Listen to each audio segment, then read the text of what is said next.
Hello everyone, welcome. My name is Melissa, and today's class we're going to be doing a yin for the hips. So we're going to be exploring some longer holds, deep stretches, really getting into our ligaments and joints. And for props, you'll need 2 blocks, maybe a towel or a blanket just for some extra support. We're going to get started in puppy pose. So for this one, I'm going to use 2 blocks, but you don't necessarily need to. It's just if you want some more space and height.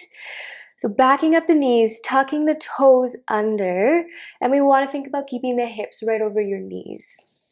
I'm going to place my hands on the blocks, or you can have them on the mat. Dropping the chest down towards the mat, really thinking about lifting your tailbone here.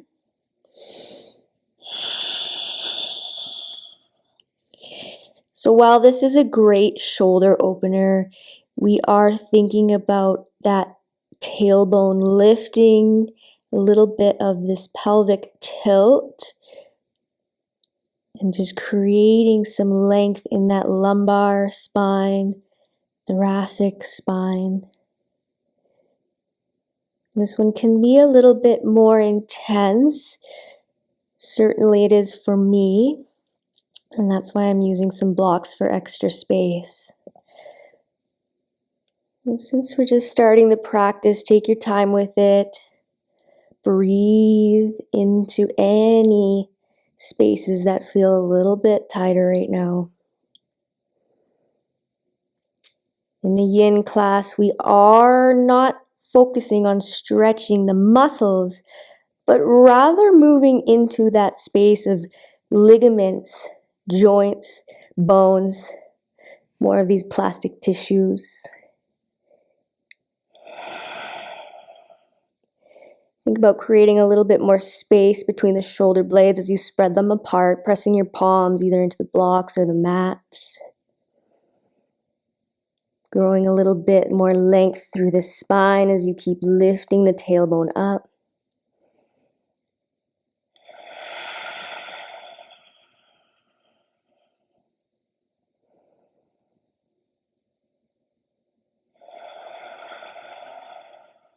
Let's spend 2 more full breaths here.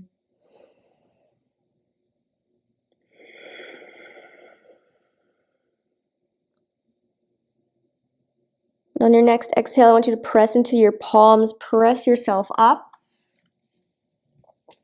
And we're just going to take those blocks, if you have them, to the side and shift your hips back into child's pose.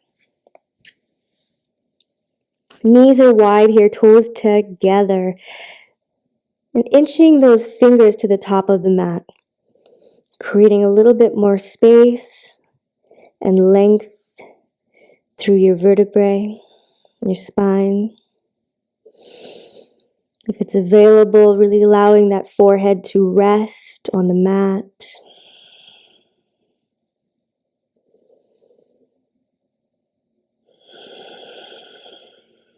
Thinking about the compression in the hips. And as we come out of here, we'll get a rush of blood flow back into those hip sockets, nourishing the joints, all the tissues.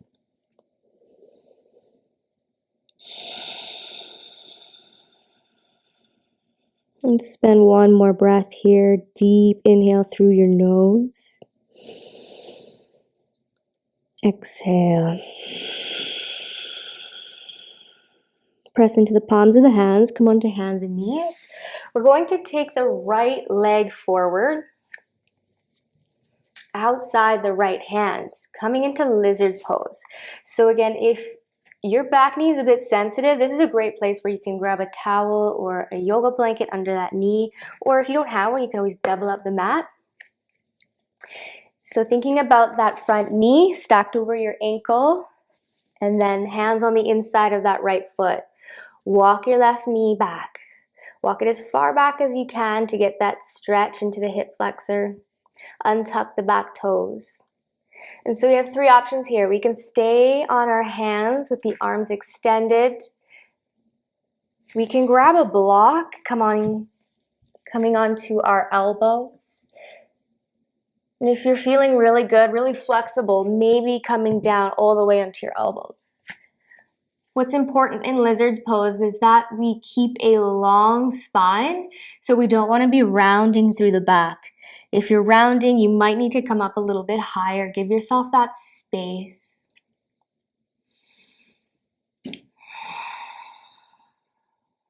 Wherever you're at, close the eyes. Bring your focus to the space between your eyebrows, your third eye, your center of intuition, and just hold that awareness for a moment.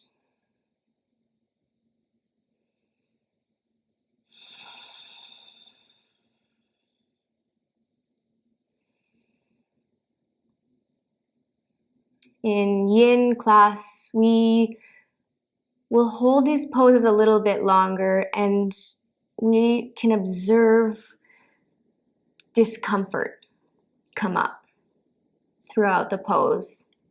It may show up in the beginning and then fade away. Maybe it'll feel really good at first and then suddenly something will come up.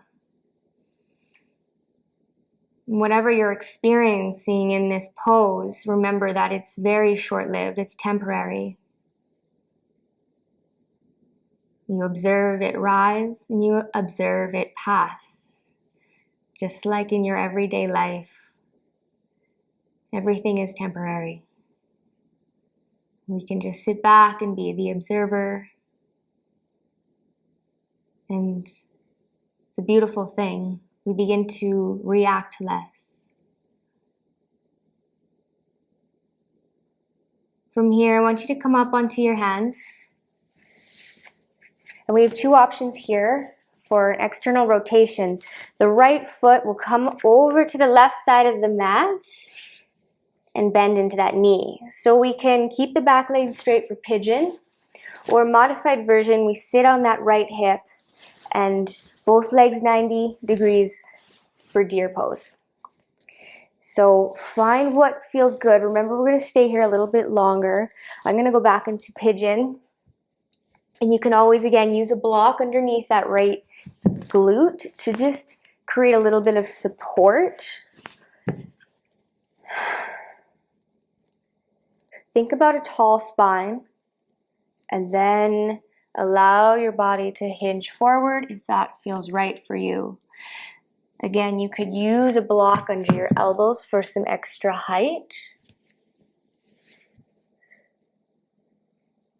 Maybe it's feeling good today and you can come all the way down, resting your forehead on the back of your hands. Just being aware of the hips here, grounding that left hip down. Feeling that right thigh spiral out away from you.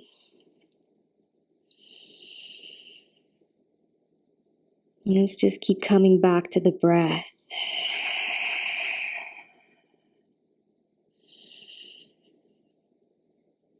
A lot can come up in this pose. It can be very intense. And this is a great opportunity for you to be the observer. Remember that it will arise and it will pass. And there is just this constant pattern of rising and passing.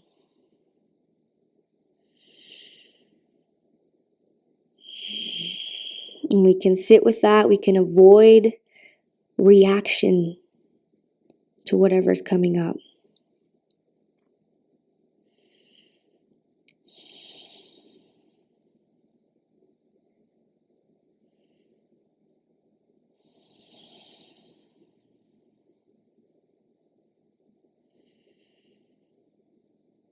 See if you can relax into those shoulders, into your jaw.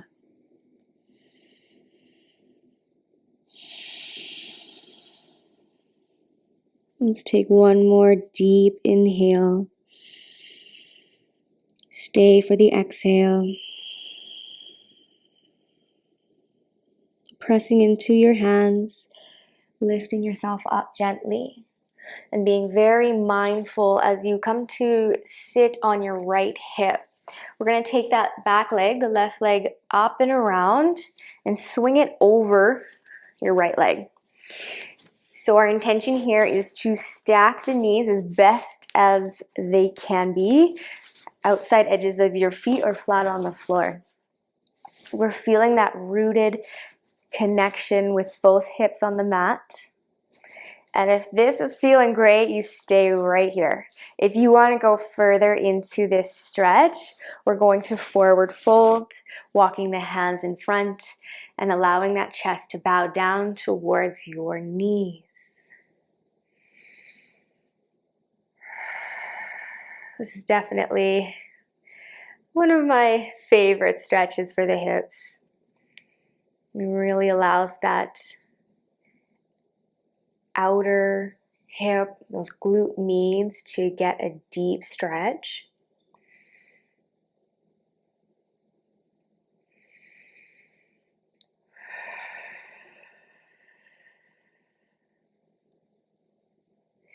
And again, we're creating a lot of compression here into the bones, into the joints and ligaments.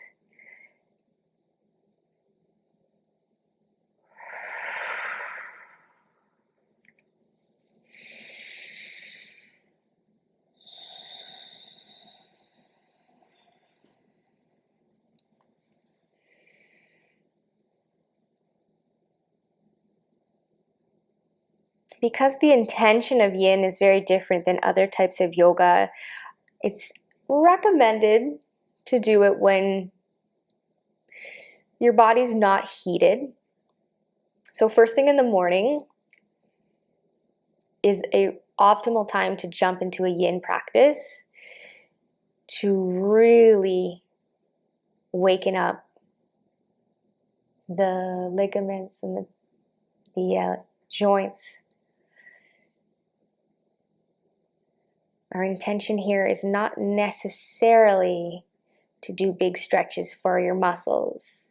If you want to stretch your muscles, it's best to do it post-workout or in a hot yoga class.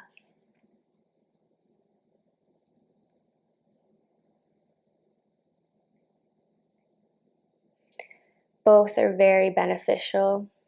It's finding a perfect balance of that, of both practices. We're going to slowly come out of this one. Just bringing your spine back to a neutral place. Roll those shoulders back. We're going to swing the left leg back behind us. And just for a moment, we'll take a child's pose. Let those hips sink back towards the heels.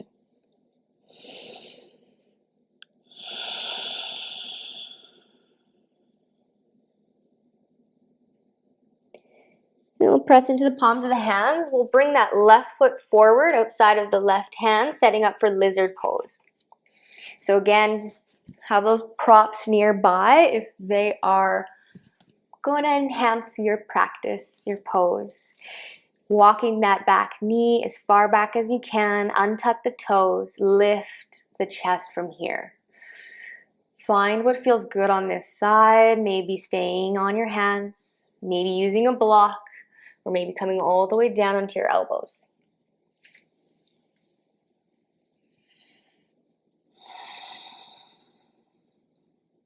Create a little bit of engagement as you press into that left heel. Just helps to wake up the glute a little bit and allow the hip flexor to open up.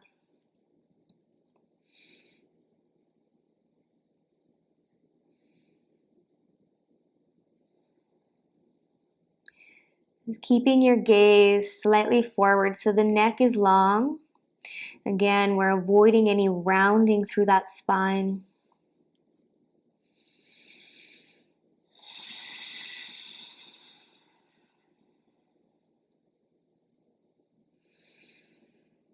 Last few breaths here, really create stillness. Avoid reacting.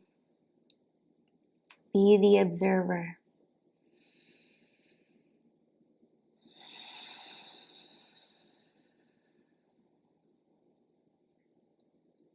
One more breath.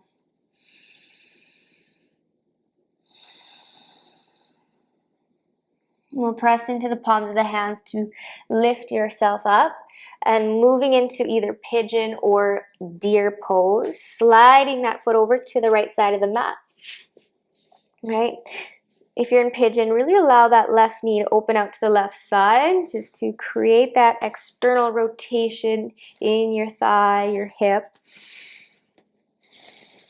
And then if it's feeling good, you're going to come on down, bowing your chest to the mat, maybe bringing your forehead to the back of your hands.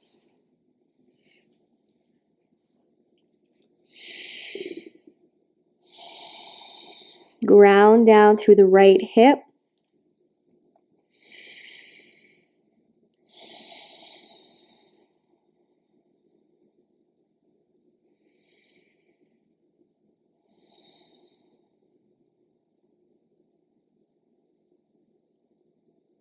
On your next inhale, I want you to consciously breathe deep into the belly. Feel the belly expand against your thigh. And as you exhale, completely empty belly, rib cage, chest. Good. Bring that awareness back to your breath. If your mind is wandering,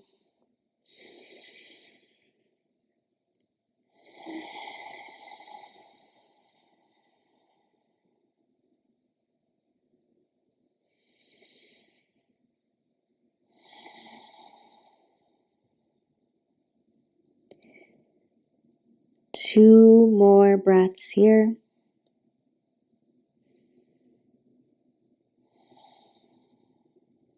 Press into the palms of the hands. Gently lift yourself up.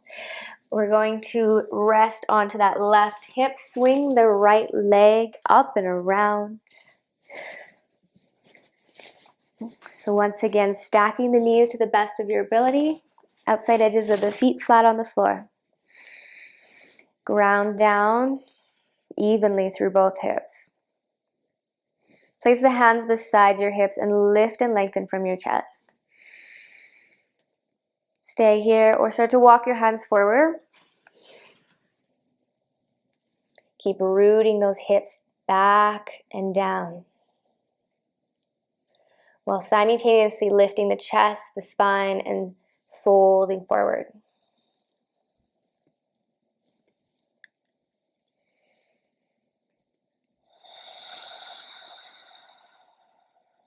And let's come back to Ajna, the space between the eyebrows. Keeping those eyes gently closed and just watching that movie screen that is behind your eyelids.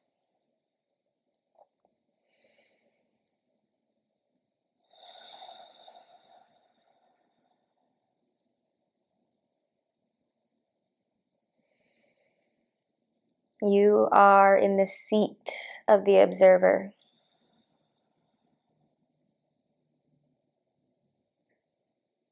Watching the movie of your life without reaction.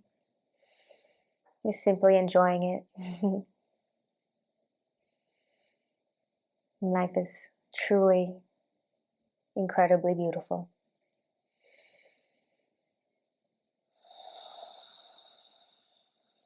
Let's stay here for one full inhale. Exhale. Begin to walk your hands back. Swinging that right leg back behind you. This time we're going to come onto our belly and lay all the way down. Once again, bring your hands in front, rest your forehead on the back of your hands. We're going to take the left leg and we're going to bring it up to about hip height. So half frog pose, we're thinking about that ankle in line with our knee.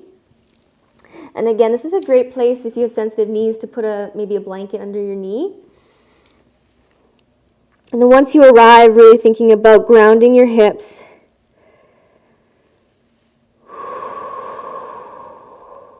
Sending your breath deep down into your belly.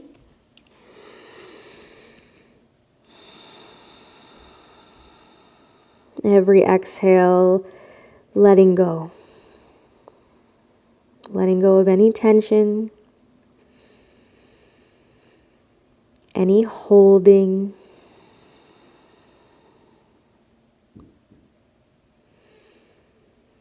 Allow yourself to just be in this moment.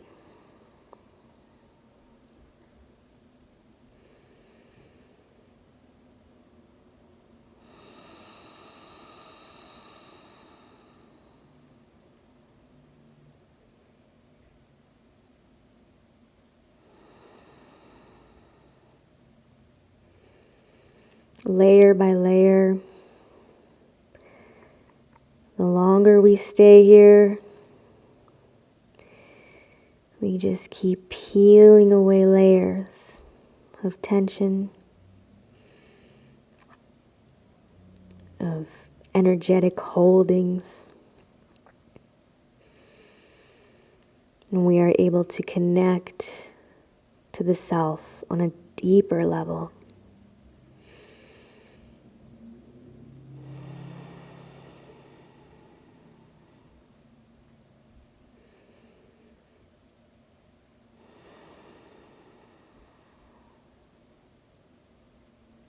One more breath here.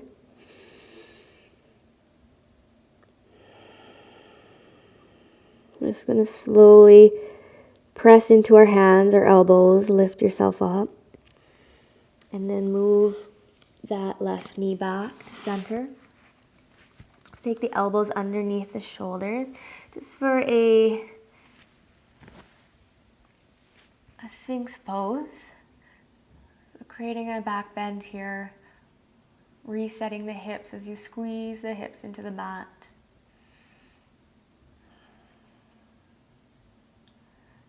And then again, we'll slowly lower the spine, bring the forehead down to the back of the hands, and we'll slide that right leg up into half frog.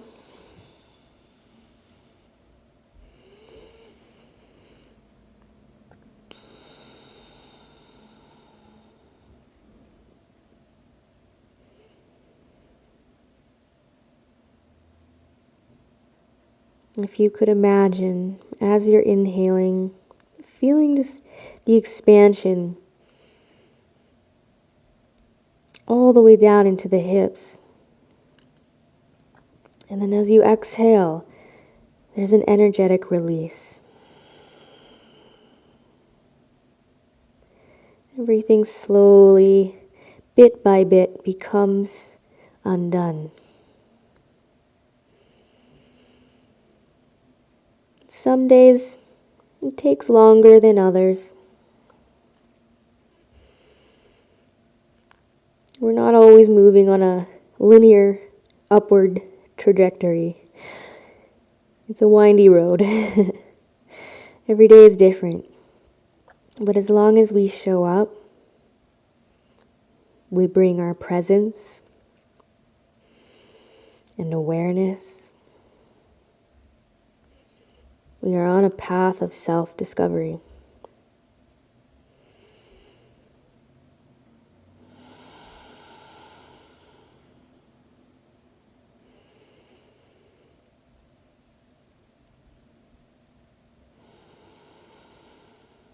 Just a few more breaths here. Thinking about a deeper inhale, almost filling up that low back with air. Feeling the expansion. And then complete softening on the exhale. I'm going to press into the hands, gently lifting yourself up and bringing that right leg back to center. Once again, just taking a Sphinx pose here. Press the hips into the mat, squeeze the glutes, and lift your heart.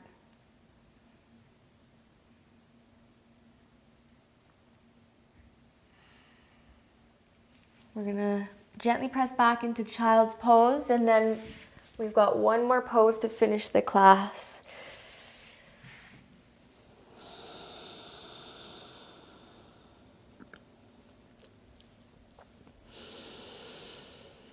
Gently pressing yourself up. We're gonna just make our way onto our backs for Tabata, Konasana. This one, you can definitely utilize props. So you could take the blocks just outside the knees. For this one, especially for Yin, I kind of want my ligaments and joints to do the work, so I'm going to let them open on their own, but do what feels good for you. I'm going to bring my feet together, knees out to the side, and slowly lower onto my back.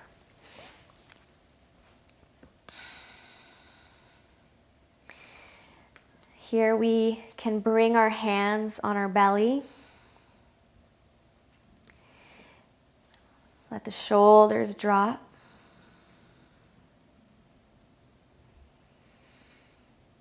And just take these next few moments to honor yourself for showing up today. Think about all the effort you've put in, not only in your physical body, but certainly your mental and energetic bodies.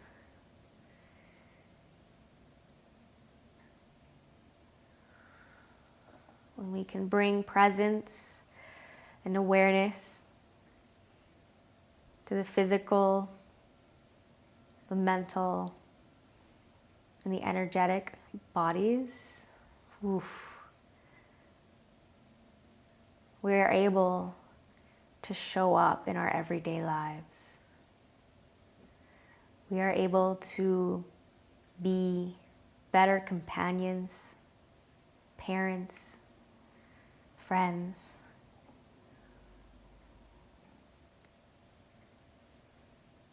We feel good about putting in a hard day of work.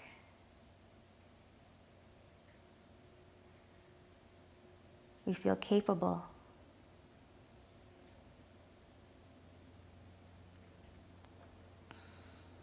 Take a deep breath in through the belly. Exhale, really allow the hips to settle down, relax, and let go.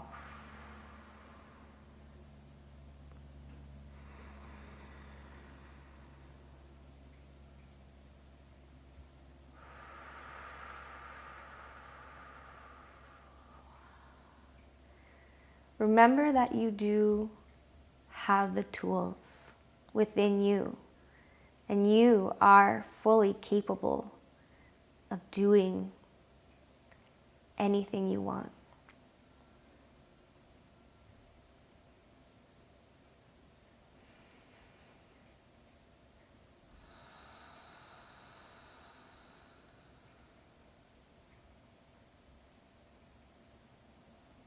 I'm going to end the class here, but please stay in this pose as long as you would like.